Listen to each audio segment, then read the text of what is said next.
I hope by now I've been able to establish a little bit of a trend in just the few minutes that I've been with you, but I hope that you have a sense that I want less federal government involvement rather than more. So to that end, I don't support cap and tax, which I think is an economic disaster, and I think it's that for two reasons. First of all, if the auspices is creating green jobs, the fact of the matter is, by raising production costs, it's going to send jobs overseas. Secondly, it's going to send jobs overseas to dirty producers, and then in fact it's going to emit more pollutants. So I think that on both accords, cap and tax is a failure. And I point that out because I think that the energy policy that's been undertaken by the left is overly regulated, and to the point that we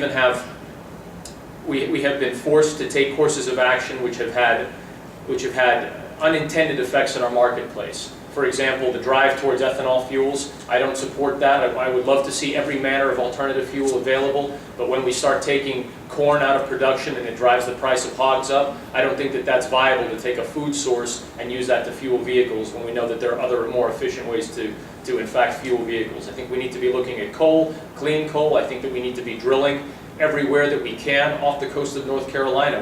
We believe, natural gas deposits. We need to look at how we can explore that. We certainly need more nuclear and other forms of clean fuel. And candidly, my opponent voted against drilling in places like Anwar. Why? Because the EPA has managed to hijack the left. It's managed to hijack elements of the Democrat Party. And right now, what we're seeing in Washington is, regardless of the positions that my opponent may or may not take with regards to how conservative he is as an individual, the party as a whole is beholden to unions and is beholden to the EPA, or let me restate that. The EPA is beholden to a bunch of environmentalists that operate at a fringe, which would rather have us lose jobs, lose productivity in favor of some artificial sense of collective improvement, when the fact of the matter is we need to be making sure we deregulate so we can keep as much work, as much productivity here as home, because we're driving it overseas. We're driving it overseas.